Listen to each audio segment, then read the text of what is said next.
কয়েকটা সপ্তাহ আগেও যে স্থানটি ছিল এক বিভীষিকার নামান্তর, আজ সেইখানেই বইছে প্রশান্তির হাওয়া। মাসখানেক আগের ঢাকা বিশ্ববিদ্যালয় ক্যাম্পাস এবং তার পারিপার্শ্বিক এলাকার কথা ভাবলে যে কারো চোখে ভেসে উঠবে এক বিশৃঙ্খল, কোলাহলপূর্ণ আর অস্বাস্থ্যকর চিত্র। শিক্ষার্থীরা যাকে আক্ষেপ করে বলতো বস্তি কিংবা মাছের বাজার, সেই তুলনাও যেন কম হয়ে যেত।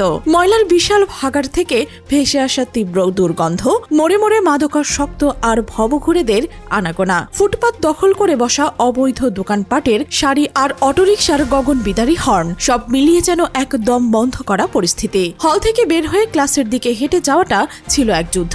মেট্রো স্টেশন থেকে নামার পর বিশ্ববিদ্যালয়ের ফটক পর্যন্ত পৌঁছতে শিক্ষার্থীদের যে অবর্ণনীয় ধাক্কাধাক্কি আর ভোগান্তি পোহাতে হতো, তা ছিল নিত্যদিনের এক দুঃসহ বাস্তবতা। কিন্তু আজ সে এক জায়গায় দাঁড়িয়ে বিশ্বাস করা কঠিন যে এটা ঢাকা বিশ্ববিদ্যালয়। মাত্র এক সপ্তাহের ব্যবধানে ঘটে গেছে এক অবিশ্বাস্য আমূল পরিবর্তন। যেন কোনো জাদুর কাঠির ছোঁয়ায় বদলে গেছে সবকিছু। যে ক্যাম্পাস ছিল আবর্জনার ভাগাড়, আজ তা ঝকঝকে তকতকে। যেখানে ছিল অবৈধ দোকানের জঞ্জাল, আজ সেখানে শিক্ষার্থীদের স্বস্তির নিঃশ্বাস ফেলার মতো জায়গা হয়েছে। যে পথে হাঁটা ছিল এক বিড়ম্বনা, আজ সেই পথই যেন পরিণত হয়েছে ইউরোপের কোনো পরিচ্ছন্ন নগরীর ফুটপাতে। এই অভাবনীয় পরিবর্তন দেখে অনেক শিক্ষার্থী বিস্ময় প্রকাশ করে বলেছেন, এই যেন এক টুকরো সিঙ্গাপুর। কিন্তু এই রূপকথার মতো পরিবর্তনের নেপথ্যে কারা? কোন সে শক্তি যা মাত্র 1.5 মাসের মধ্যে এত অসাধ্য সাধন করলো, যা বছরের পর বছর ধরে বিশ্ববিদ্যালয় প্রশাসন কিংবা সিটি কর্পোরেশনও করতে পারেনি? এই প্রশ্ন এখন ঘুরপাক খাচ্ছে সবার মনে। ক্যাম্পাসের বাতাসে কান পাতলে শোনা যাচ্ছে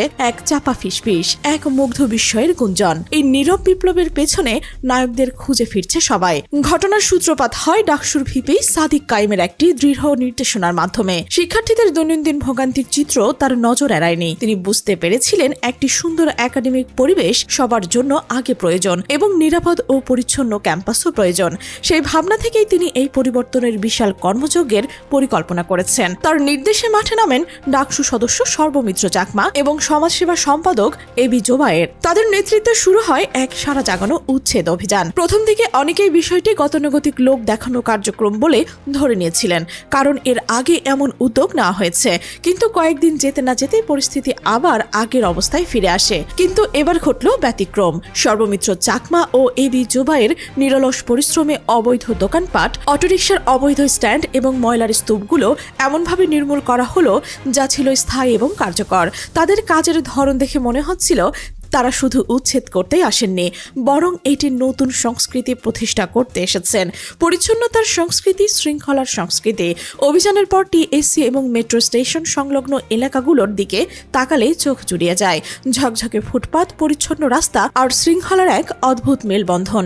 শিক্ষার্থীরা এখন মেট্রো স্টেশন থেকে নেমে কোনো রকম ধাক্কাধাক্কি ছাড়াই স্বস্তিতে হেঁটে ক্যাম্পাসে প্রবেশ করতে পারছে। এই দৃশ্য দেখে অনেকেই এখন আক্ষেপ করে বলছেন, আহা, ঢাকার প্রত্যেকটা মেট্রো স্টেশন যদি ডাকসুর এমন নিবেদিত প্রাণ সদস্যের হাতে থাকতো, তাহলে পুরো শহরটাই হয়তো বদলে যেত। এই একটি কথাই যেন তাদের কাজের স্বীকৃতির সবচেয়ে বড় সনদ। এই পরিবর্তনের সবচেয়ে বড় সুফলভোগী ঢাকা বিশ্ববিদ্যালয়ের নারী শিক্ষার্থীরা। আগে যে পথে চলতে গিয়ে নানা ধরনের অস্বস্তিকর পরিস্থিতি এবং নিরাপত্তার অভাবে ভুগতে হতো, আজ সেই পথেই তারা পূর্ণ স্বাধীনতা এবং নির্ভয়ে বিচরণ করছে। তাদের চোখ মুখে এখন আর আগের সেই শঙ্কার ছাপ নেই, বরং ফুটে উঠেছে একরাশ স্বস্তি আর আত্মবিশ্বাস। এই নিরাপদ পরিবেশ পেয়ে তারা এতটাই আপ্লুত যে তাদের মুখে এখন শোনা যাচ্ছে ডাকসুর নেতৃত্বের ভূয়সী প্রশংসা। বিশেষ করে ডাকসু ভিপি সাদিক কায়েমের প্রতিটি শিক্ষার্থীদের কৃতজ্ঞতার শেষ নেই। নির্বাচনের আগে তিনি যে প্রতিশ্রুতিগুলো দিয়েছিলেন তা তিনি অক্ষরে অক্ষরে পালন করছেন। এই বিশ্বাস এখন সাধারণ শিক্ষার্থীদের মনে দৃঢ়ভাবে প্রথিত হচ্ছে। তারা বলছেন, সাদিক কায়েমের মতো একজন যোগ্য ভিপি পেয়ে আমরা সত্যি ভাগ্যবান। ক্যাম্পাসের চায়ের দোকান, লাইব্রেরির করিডোর কিংবা বন্ধুদের আড্ডায় সর্বত্রই এখন আলোচনার কেন্দ্রে সাদিক কায়েম এবং তাদের দলের এই অভাবনীয় সাফল্য। অনেক শিক্ষার্থী এতটাই মুগ্ধ যে তারা আগেই ঘোষণা দিয়ে রেখেছেন পরবর্তী ডাকসু নির্বাচনেও তাদের ভোট সাদিক কায়েমের জন্যই বরাদ্দ থাকবে। কিন্তু এই গল্পের সবচেয়ে চমকপ্রদ এবং সাসপেন্স জাগানো একটি অধ্যায় হলো অন্য জায়গায়। সাদিক কায়েম, যিনি পুরো এই পরিবর্তনের মূল কারিগর, তিনি ইসলামী ছাত্র শিবিরের রাজনীতির সাথে সম্পৃক্ত, যে সংগঠনটিকে নিয়ে বছরের পর বছর ধরে নানা রকমের নেতিবাচক প্রচারণা এবং বিতর্ক তৈরি হয়েছে সেই শিবিরকে নিয়ে এক শ্রেণীর মানুষের মনে ভীতি ও অবিশ্বাসের দেয়াল গড়ে উঠেছিল। সেই সংগঠনের একজন নেতার হাত ধরেই এসেছে এই যুগান্তকারী পরিবর্তন। এই বাস্তবতা অনেকেই এক বড় ধরনের আত্মজিজ্ঞাসার মুখোমুখি দাঁড় করিয়েছেন। নারী শিক্ষার্থীরা, যাদের অনেকেই হয়তো শিবিরকে নিয়ে এক সময় আতঙ্কে ভুগত, এখন তারাই অকপটে স্বীকার করছেন যে ছাত্র শিবির আসলে একটি শিক্ষার্থী বান্ধব সংগঠন। তারা প্রমাণ পেয়েছেন যে এই সংগঠনটি নারী শিক্ষার্থীদের জন্য একটি নিরাপদ ও সম্মানজনক ক্যাম্পাস উপহার দিতে সক্ষম। যে ভীতি ও সংশয় তাদের মনে ছিল তা যেন এই পরিচ্ছন্ন ও নিরাপদ ক্যাম্পাসের বাস্তবতার সামনে কর্পূরের মতো উবে গেছে। তারা বুঝতে পেরেছে রাজনীতির পরিচয়ের চেয়েও বড় হলো কাজের মাধ্যমে নিজেদের যোগ্যতা ও সদিচ্ছা প্রমাণ দেওয়া। সাদিক কায়েম এবং তার সহকর্মীরা ঠিক সেই কাজটি করেছেন। এই ঘটনাটি কেবল ঢাকা বিশ্ববিদ্যালয়ের ক্যাম্পাসেই সীমাবদ্ধ নয়, বরং এটি একটি রাজনীতির প্রচলিত ধারাকে এক বড় চ্যালেঞ্জের মুখে ফেলে দিয়েছে। এতদিন ছাত্র রাজনীতির নামে যেখানে টেন্ডারবাজি, চাঁদাবাজি আর পেশি শক্তির মহড়া দেখা যেত, সেখানে সাদিক কায়েমরা দেখিয়েছেন কিভাবে সাধারণ শিক্ষার্থীদের পাশে দাঁড়িয়ে তাদের মৌলিক সমস্যাগুলো সমাধান করে তাদের মন জয় করা যায়। তারা প্রমাণ করছেন সত্যিকারের নেতৃত্ব মানে ক্ষমতার দাপট দেখানো নয়, বরং সেবার মাধ্যমে শিক্ষার্থীদের আস্থা অর্জন করা। ঢাকা বিশ্ববিদ্যালয়ে এই আমূল পরিবর্তন তাই কেবল একটি উচ্ছেদ অভিযানের গল্প নয়, এটি একটি রাজনৈতিক দর্শনের প্রয়োগী সফলতার গল্প। এটি একটি ধারণাকে বদলে দেওয়ার গল্প।